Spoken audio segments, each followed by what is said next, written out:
Continuamos con el padre Alberto Cutié. Alberto, vamos a hablar de los detalles de Ruama, que le dicen Bunny, para aquel que no sabe, es el nickname de la esposa del padre Alberto, la mafia rosada. Cuando tú dices que hay una mafia rosada, yo te voy a citar unos cuantos pasajes del libro y tú me vas a abundar. Tú dices, hay una política de don't ask, don't tell, que es la misma que tiene el ejército norteamericano con los homosexuales. No preguntes y no digas. Si tú no dices, yo no pregunto, y viceversa.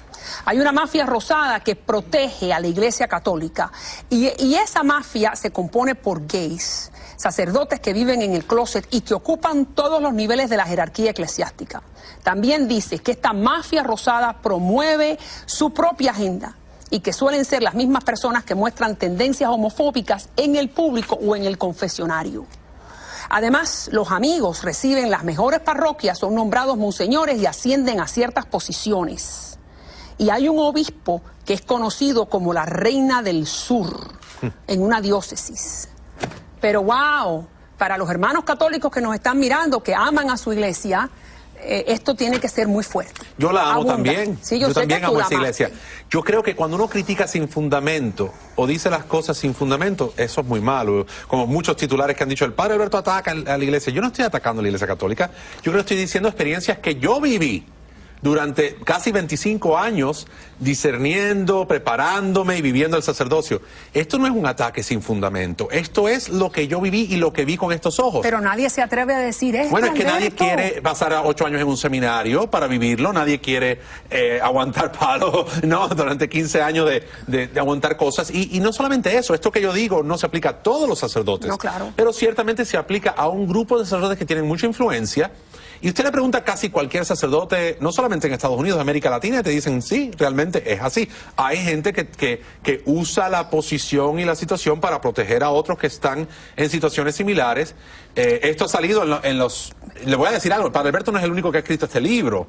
El padre Daniel Cousins, que fue profesor 40 años en Baltimore, escribe. El padre Richard Sipe, monje que ahora es psiquiatra, habla sobre este tema. Pero Cousins dice que el 60% de los sacerdotes católicos en Estados Unidos son homosexuales. El 60% de los católicos, de los sacerdotes católicos en este país son homosexuales. Lo practiquen o no lo practiquen. Ya hay una gran hipocresía. Eso lo dice el padre Daniel Cousins. Sí, en su libro. Y te voy a decir algo, a mí no me molesta, de hecho, que los sacerdotes sean homosexuales. Lo que me molesta es que por un lado digan, no seminaristas homosexuales, como ha dicho el Papa Benedicto, no sacerdotes homosexuales en la iglesia, cuando él muy bien sabe que hasta en los más altos niveles del Vaticano existen sacerdotes homosexuales. Alberto, es que la Iglesia Católica condena el homosexualismo, como también lo condenan otras iglesias, pero hablemos de la católica. Dicen que es intrínsecamente desordenado. Entonces tú no puedes decir, en mi opinión, que un ser humano creado por Dios es intrínsecamente desordenado.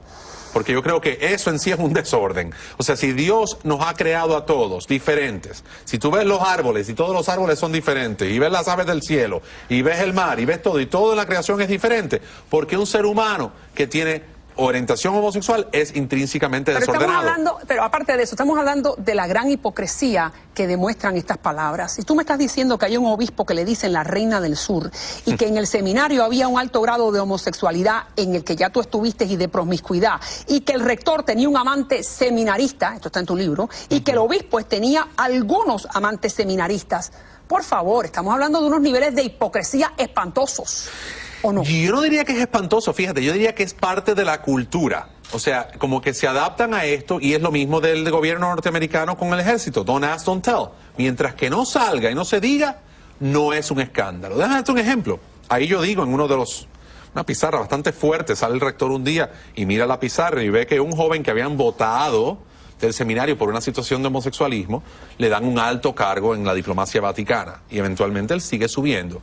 ¿Y cuál fue la reacción del rector? Dice, ¿con qué cardenal se habrá acostado para llegar a esa posición? Eso fue un rector de un seminario delante de un montón de seminaristas.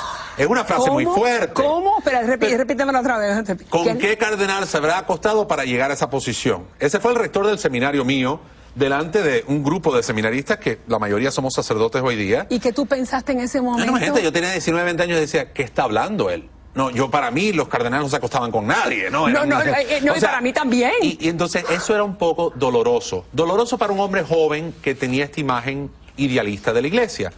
Yo hago estas historias, fíjate, en el libro no para escandalizar a la gente, ni para que el católico romano devoto se sienta mal sobre su iglesia, porque la iglesia es mucho más que eso. Y uno tiene que ver también el Espíritu Santo que actúa a través de toda esta fragilidad humana. Claro. Y yo lo veo. Que tiene compasión de nosotros los pecadores. Exacto, pero yo creo que no conocer esas cosas es no conocer toda la historia.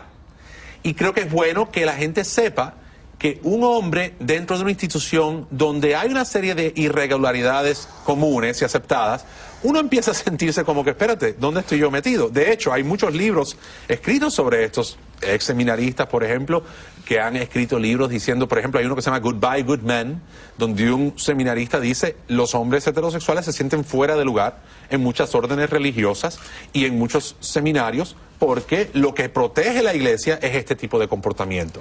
Pero yo no estoy diciendo que eso decir, sea en todas partes. Pero escucha lo que acaba de decir. Realidad. Hay una discriminación por parte de los sacerdotes gays a los sacerdotes que no son gays. En algunas situaciones. ¿Y tú sentiste eso?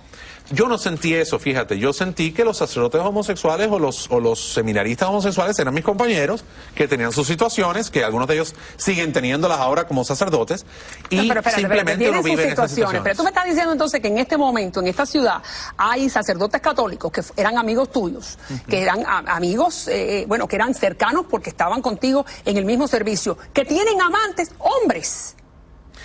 Eso es lo que tú me estás diciendo. Yo no voy a opinar de la vida de más nadie, pero te puedo decir que realmente que eso ha existido siempre desde que el mundo es mundo. Que hay sacerdotes heterosexuales que viven el celibato, hay sacerdotes homosexuales que viven el celibato, y hay quienes de ambas orientaciones no viven el celibato, pero siguen siendo líderes. Te voy a dar un ejemplo. El otro día estoy en mi parroquia, la Iglesia de la Resurrección, mi iglesia episcopal, estoy preparándome para una clase de adultos. Viene un sacerdote de Colombia, con su novia de la mano, párroco de una iglesia grande en Bogotá, y me dice, mire padre, yo soy casado civilmente, su obispo no sabe que él es un hombre casado, pero él sigue siendo sacerdote católico romano en una iglesia prominente en Bogotá, y él es casado. Pero Alberto, lo que me estás diciendo va completamente en contra de los preceptos de la Biblia, donde lo que tiene que haber es transparencia. Sí. Si yo soy católica y yo considero que la persona que me está dando la misa está siguiendo una serie de preceptos morales y que es célibe, porque eso es lo que dicta la iglesia, entonces si no lo es, ¿me está mintiendo o me equivoco? Sí, le está mintiendo, se está mintiendo él mismo y a Dios. Yo creo que, mira, por ejemplo, en el caso mío la gente dice, no, pero imagínate que tú traicionaste a tus feligreses. Yo decía, ¿sabes? Yo nunca lo vi de esa manera. Yo creo que yo me traiciono a mí mismo cuando tengo que vivir una vida doble. Cuando tú no puedes decir abiertamente, mira, yo estoy enamorado y quiero vivir. Lo único que yo lamento en todo este proceso, realmente, es no haber salido antes, que los paparazzi me vieron aquel día en la playa, a decirle a la gente, ¿saben qué? Yo estoy enamorado de esta mujer, yo ya no pienso que muchas de estas ideas, porque no era solamente el celibato, una serie de ideas. Yo no creo que una pareja que usa la píldora, o se atan los tubos, o hacen una vasectomía, o es divorciada, o están divorciados, que están cometiendo pecado mortal. Yo creo que hay gente que simplemente no cabe en ese cajón, pero siguen yendo ahí a la iglesia y comulgan. Bien. Y yo te digo, está bien que comulguen, pero la iglesia dice que no pueden, porque casi todo el mundo tiene un problema. Si tú usas in vitro para tener hijos, tampoco puedes tener la comunión, porque es... Y vamos a hablar de ese momento de la iglesia, de la playa, que bueno, todos lo vimos, y vamos a ir ahí próximamente, pero háblame un poquito más de cuando estos sacerdotes que tú me estás diciendo que algunos de ellos llevan una vida homosexual, le niegan la absolución a los gays, a las lesbianas, que vienen pidiendo algún tipo de sosiego porque se sienten en pecado. Esa es una historia que yo cuento en el libro que fue real. Yo estaba en un confesionario un día y me acuerdo que una joven, creo que de buena intención, vino y me dijo, mire padre, yo estoy luchando con esto, esta es mi situación, esta es mi orientación. Yo no lo podía ver porque está al otro lado de la pantalla, pero me imagino que era una persona bastante joven, y me dice, yo me siento mal porque el padre tal me dijo que yo me voy al infierno, que estoy en pecado mortal, porque estoy muy mal, porque esta situación. La gente siempre dice, te voy a decir su versión, no estoy seguro que el padre le dijo eso, pero el padre más o menos le hizo entender a ella que tenía una situación muy grave y que no podía comulgar. Y cuando me preguntó a mí, y le digo, bueno, ¿y qué pasó? ¿Cómo fue que pasó esto? Porque empezó a llorar y eso. Le digo, pero ¿quién te dijo esto? Se sentía lesbiana. Y sí, de repente me dijo, el padre tal, y me dio el nombre del padre. Y de verdad, yo no le dije nada a ella. Pero yo por dentro, y lo cuento en el libro, me sentí tan mal porque ese padre tenía reputación de tener su pareja y de estar en otra situación de homosexualismo. Y decía yo, ¿cómo es que la misma gente siendo homosexual dentro de la iglesia, discriminan tanto a estas personas que vienen buscando ayuda. O sea, y te voy a decir, hay algo maravilloso en ser episcopal, y te digo esto, que en nuestra iglesia hay gente ultra conservadora, hasta el punto que son hasta más conservadores que muchos católicos romanos, y hay gente ultra liberal, ¿no? Yo quisiera pensar que no soy ni de un extremo ni del otro, pero la realidad es que a todo el mundo se le acepta y se le respeta, y no se le impone ser algo que no son. Y si hay un sacerdote que es homosexual, se sabe que esta persona por lo menos se compromete o al celibato o a vivir en una pareja decentemente, y no hay esta promiscuidad de ir visitando los clubes gays. Porque hay que recordarle a los amigos que nos están mirando que los episcopales, la iglesia a la que pertenece Alberto ahora, permite que haya obispos gays, que haya... bueno, tenemos uno que es abiertamente gay, y digo yo, bueno, ok, tienes uno que es abiertamente gay que lo dice, pero aquí tienes decenas de ellos que lo son y están enclosetados, ¿no? Así que, ¿cuál es la diferencia?